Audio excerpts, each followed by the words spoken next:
Today, we are going to be talking with a psychologist about something a little bit different, but of course, something that I'm sure many of you can relate to. And her name is Shannon Sauer-Zavala. And we're going to be talking about how to deal with perfectionism. There she is. Perfectionism and met briefly like a moment ago. And I was telling her that a lot of our clients, there she is, good, tend to be like really successful men and women. They are the role models that people turn to and say, wow, you're amazing. And often when they find out that you're in one of these crazy divorces or custody battles, they go, oh, I never thought you would fall for someone like that. But know that domestic violence affects 1 in 3 women on average and 1 in 5 men on average. And so it's not because you're foolish, it's because you're what we call a shining star. You're so amazing that you were the target of someone like that. But before we even get into that, since we know that, not everyone's a high achiever, and that's okay too, but a lot of us here have people-pleasing things, people-pleasing issues. So before we even start, Shannon, how common are people-pleasing behaviors how common is it to be connected to a high-achieving person? I think pretty common, right? Because you think about it as kind of a developmental trajectory, right? How are you praised? What are you praised for as you're growing up? When I work with women, I call it like your good girl conditioning, but it could be your people-pleasing programming, right? So, you're the one that people say, "Oh my gosh, you're so easy. Wow, look, you got straight A's again. That's amazing, right?" And so you learn that, the way that your worth is tied to your achievement or how other people are feeling about you, and that kind of snowballs or develops over time. And so that's why we often see this linked with high achieving folks. Yeah, yeah. I mean, it makes me think of that external validation. Yeah, exactly. It makes so much sense. Yeah. Okay, so before we even continue, Shannon, why don't you talk about who you are and your background and what you do? Sure, sure. So I am a licensed clinical psychologist and I am a professor at the University of Kentucky. And in my professor research life, I study how to intentionally shift personality traits that are no longer serving you. And so, if you've ever said, well, I'm just like that, I'm just a people pleaser, I'm just a perfectionist, or I'm just kind of neurotic, Mhm. um, know that our data tell us that we can take intentional action to shift those traits over time, and that personality traits do change as we age kind of naturally. We can speed up the process by Really? taking matters into our own hands. Yeah. So so age affects our personality. It's not necessarily just life experience. Yeah, it's hard to like disentangle life experience from age when you're doing like a longitudinal study where you're tracking people over time. What we find is that there's a lot of variability. So as people age, they tend to experience fewer negative emotions. They tend to be more oriented towards positive relationships. They tend to become more conscientious and more open to new ideas and experiences. Um, and some people change a ton just through their lifespan, and some people kind of hold steady. Well, as you're saying that, I'm thinking about how you always hear how older people, like really old people, are really happy. Yeah, yeah. There's studies on that kind of speak to what to prioritize because you've experienced it all. Like there's not this like a work FOMO. It's like, oh, like relationships are important to me. I'm going to prioritize relationships and my leisure time, and you have a little bit more time to do it. Whereas I think people that are still kind of in working age, it's hard to let go of the shoulds, that often accompany Mhm. perfectionism and people pleasing. And as you get older, well, you've already kind of like done everything, and you maybe have some data that suggests that if you let go of the rope in some areas, like nothing happens, like nothing bad happens. Yeah. So what exactly is perfectionism? Yeah. Because I think we So have an idea of what it means, but I want to know from an expert. Yeah. So I think, from a personality lens, I think of perfectionism as a combination of high neuroticism, so a tendency to feel negative emotions, in this case anxiety, and tendency to be higher in conscientiousness, higher in reliability, organization, right? And so essentially, like I said, it's a developmental process in which people are praised for doing a good job, taking it all on, being the good person, the easy one, right? And so that's where your sort of like internal database of your worth comes from. And most people that have perfectionistic tendencies, they don't have a lot of experience making mistakes or saying no, Mm. setting a boundary, letting people down. So perfectionism is maintained by fear, that a fear of rejection, fear of loss of esteem, because they don't really know what happens if they don't do it perfectly. Wow. I'm taking like extensive notes. Um, I'm trying to write faster than you speak. So it's perfectionism is maintained by fear. Yeah, That's so the kind of interesting fear of because when, uncertainty. yeah, I mean, people who are perfectionists, I think, come across as like, I've got it all together. Yeah. And so I think there's like a difference between being high achieving and being perfectionistic, right? Like you can be competent and good at your job, and also send emails without proofreading them 8 times, right? Like those things, they often go together, but they don't have to, right? So it's possible to be, high in conscientiousness, right? Like high in reliability and organization, but not dip over into that like rigid perfectionism level. Mhm. Yeah. So what are some other things about perfectionism, like misconceptions? So I think what you just said clarified one of them. There can be a difference between doing really well versus being rigid and perfectionistic. Yeah. And I think that that's really important when I work with people. um because it's an anxiety process and because they've gotten a lot of praise, it's really, really hard for people to kind of like willingly let go. So when I work with people with Mhm. anxiety disorders that have like panic disorder, they're like, I hate this. It's terrible. Get it away from me. It doesn't serve me at all. Whereas, when you work with somebody that's like, an anxious high achiever, it's like, well, these are the traits that got me where I am. So what will happen if I if I let them go? And so really trying to impress upon people that you aren't necessarily going to, well, you're not going to lose any of your success, any of your achievement just by like taking it down a couple notches. So just to kind of close the loop on that first kind of misconception. Yeah, and as you're saying that, I recently was talking to someone who does something called exposure therapy. And I'm thinking, how do you deal with a perfectionist? Do you use exposure therapy? If people who are this way have not failed or are afraid of making mistakes, how do you work with someone to start changing these tendencies? Yeah, great question. So that's exactly right. We use exposure therapy. You can use so I am a cognitive behavioral therapist, so you can use the cognitive part, right, where you're like, well, I can tell myself that my worth isn't based on how well I do on this thing, but it kind of falls flat because again, you don't have Mhm. any data. So you got to go out and collect the data, and that's usually through doing exposures. And so what I do with patients, one of my favorite things to do with patients, actually, it's an exposure called do 80% of your best job. Okay. It like could not be more anticlimactic, right? Because like a high achieving perfectionist's 80% is like still better probably than half the people at their workplace, Yeah, I'm and sure. and so it's really important. I like to call them, instead of exposures, although it's the exact same thing, it's just language. I like to call them behavioral experiments Mhm. because we're collecting data. You have a hypothesis that you will straight up fail if you do Mhm. 80% of your best job. So like, let's test that out.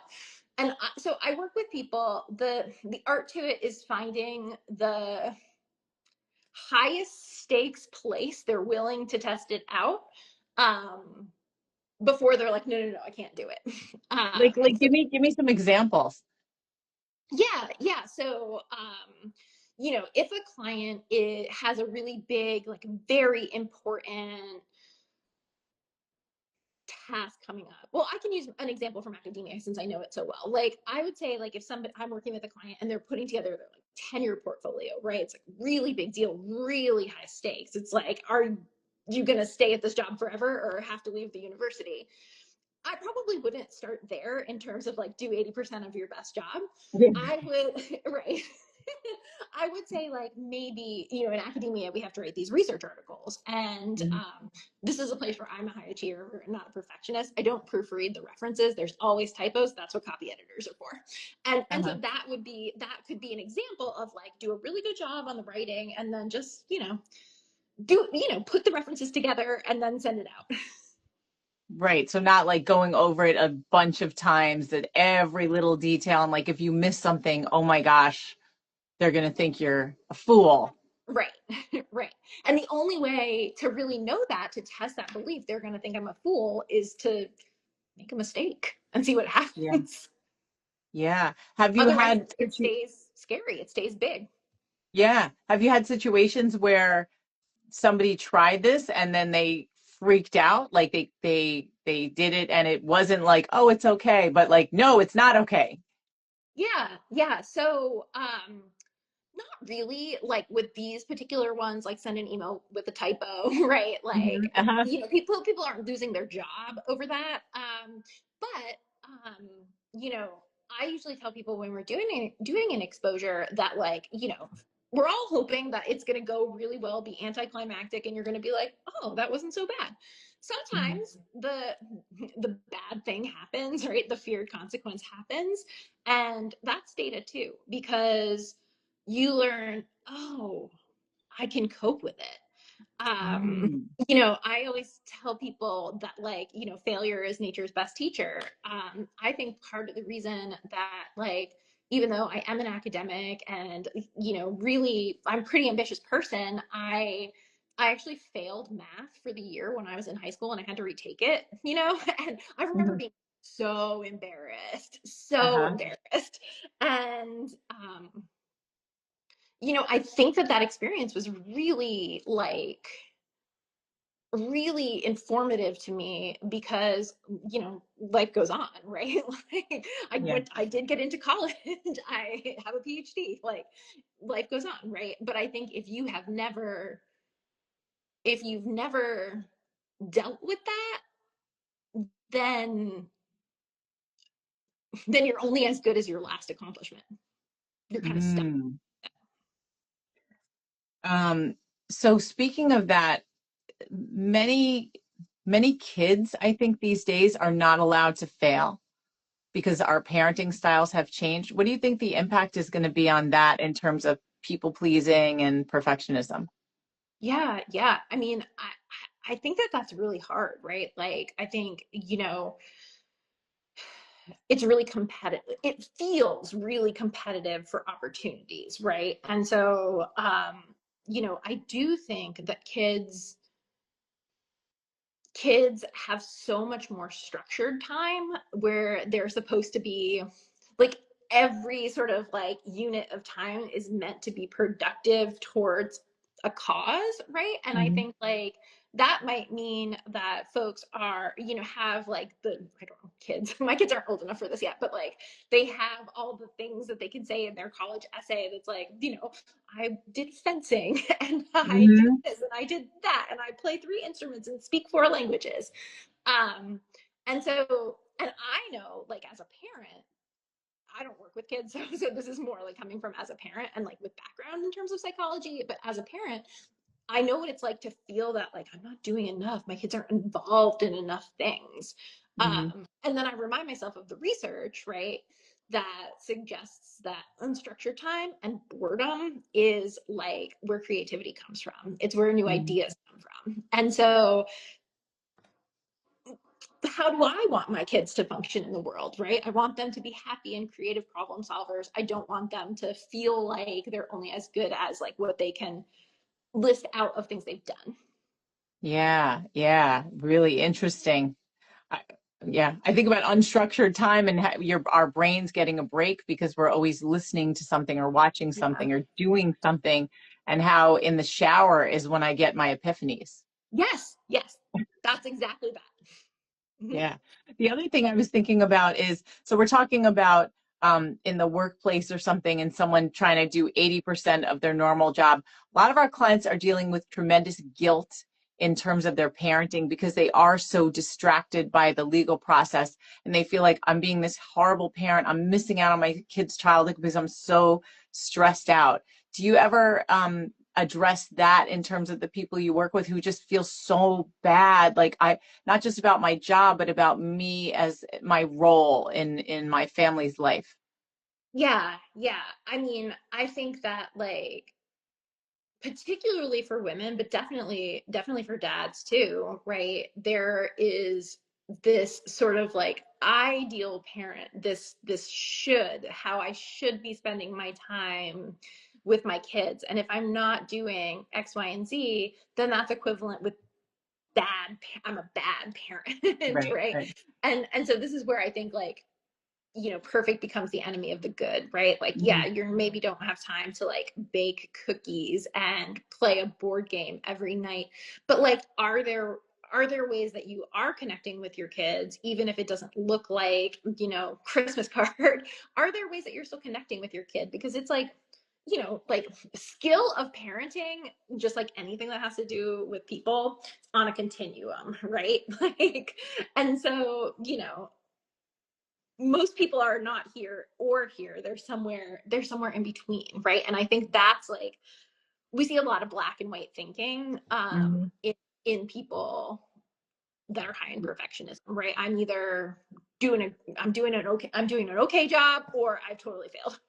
Yeah, yeah. So one of the comments I want to address, because I think it's something that a lot of people are feeling.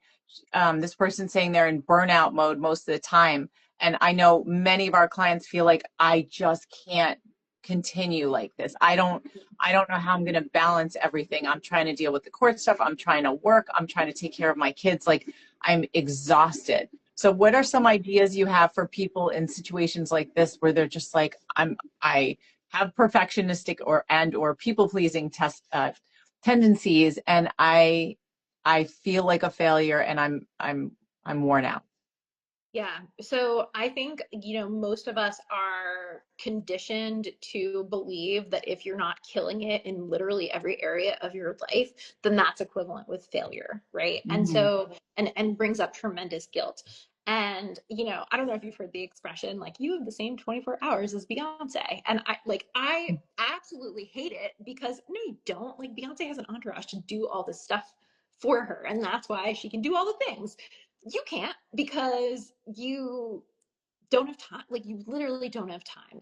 And so this is where we have to examine, like, what are our values and what's really important to us. And so this is usually where I start with clients, is we talk about values. We um values are like aspirational life directions. So like, in my relationship with an intimate partner, right? Like, I value honesty and trust and safety, right? Like, Mhm. and then we sort of like define that, and we get people to kind of break that down into like, what's the essence. I'm looking for a safe relationship where I can be myself and empower and support the other person.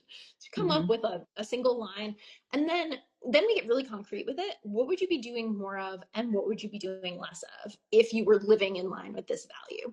And we do this, there's 11 different values. So we do it for parenting, we do it for relationship with family of origin, we do it with friendships, work, personal growth, leisure time, citizenship, health and well-being, right? So all these areas. And then I do something really mean at the end and say, okay, you can only pick 3. Oh my God. And it's more of a thought experiment than like, Yeah. you're gonna like just drop the rest of this stuff. But Yeah. we can put together kind of like a pie chart of how you're spending your time. And Mhm. usually we're spending our time, we're looking, another phrase, like expression that I really dislike, is like work life balance, or Mhm. balance, right? Because it's like, there's no such thing as balance. You're not going to give an equal part of the pie to all these different things that are part of life. you Mhm. you have to make some cutthroat choices about where you're going to dedicate your energy. I'm so Otherwise, glad you said that, because it's like we often talk about, because Chris and I are New Yorkers, the harsh New York reality check is like, yeah, you can't have it all. No. Like you are going to make these cutthroat choices. You have to do it. That's just how Yeah. it is. I mean, you could have it all on paper, but you're going to be in burnout mode and you're not going to be able to enjoy any of it. So, you know, you choose. Yeah. Yeah. So there were a couple more comments, but I think the sense is how do you deal with someone who is completely overwhelmed? So say they are in burnout mode and they're like, what do I do? I'm burned out and I'm crying all the time in front of my kids. Yeah, yeah. In that case, right? Like, I mean, if they're crying all the time in front of their kids, like that would, for me, like that would be an indication that if they're not in therapy, like get in therapy, Hmm. would be kind of the first thing. Because I think like there are people that are in burnout mode that are functioning, and then there are people that are in burnout mode where it's really, really interfering with areas of Hmm. in your life. And so if that's, if that's you, then probably you're going to need a little bit of support. Hmm. The other things that I would suggest is like, what, like, what can you cut, right? Like, and that's where, like, I think values become really important because I don't know what's important to you, right? Like, I know Yeah. what's important to me and what I would cut. I was talking to a woman yesterday, and she was talking about she's going through a divorce and like having work done to her house so that she can sell it. And she was saying, like, I don't know, do I just like let the grass grow? Like, what will my neighbors think? And I was like, maybe, right? Like maybe you let the grass grow. Like maybe that's something something Yeah. that we can let slide at least for right now. I think also thinking about things as like seasons of life, right? Where it's like Hmm. some seasons you can dedicate more to certain things and other times you have to kind of let go of that. Yeah, I mean, what a great way to think about it. It doesn't fix anything, but just to, I think shifting one's perspective can be really helpful in terms of Yeah. like realistically, it is what it is right now. Like often people come to Chris and I when they're in the middle of these long drawn out divorces or custody battles, and they're like, I just want it to end. And we say, we can't make it end. We don't have a magic wand to make it end, but this is normal. Like, so what we're going to do is get you into this marathon mindset with how are you going to live in the meantime? You can't just Right. think, when this is over, now I can have my life. Like, Yes, this I is love that. your life right now. Right. And so So, how do how you can we carve make it? out Yeah. some semblance of joy and like, I mean, another thing I think that comes up a lot with people that are struggling in these areas is like earning rest, you know, Mm. earning, and that's another thing that we're sort of conditioned over time. Like if I'm not literally collapsing into bed exhausted or everything is done, then I'm like, it's not enough, I'm not doing enough. And so that's where another exposure behavioral experiment is, okay, like what would it be like to, I mean, this is something that I do with myself actually pretty frequently. Like what would it be like to just not finished responding to my emails or the stuff that was on my to-do list for today? It's 6 o'clock and I need to like go be with my family. What would it be like, right? And then noticing that the next day I can do what I was working on much faster and I'm much clearer because I rested, right? So you think about rest more as an investment than something that needs to be earned. Yeah. I mean, as you're saying that, you're talking to someone who loves traveling. I love day trips and travel and even just going to the beach. We went to the beach on Saturday to Fire Island, which I've never been, and taking that ride out on the boat for 40 minutes and spending a day doing nothing was like, so it really replenishes, I think, getting that change of scene, getting away from all the cluttered desk and emails and things. It makes you do your job better. Yeah, for sure, for sure. Yeah. What is this personality compass that you do? Yeah, yeah. So Personality Compass is the name of my personality assessment. So, like I said at the beginning, my research is on developing interventions for intentional personality change. And usually, like, well, at work, that's like in the context of helping people be less anxious, less depressed. And I work with people with borderline personality disorder. So, kind of shifting the traits that aren't serving them.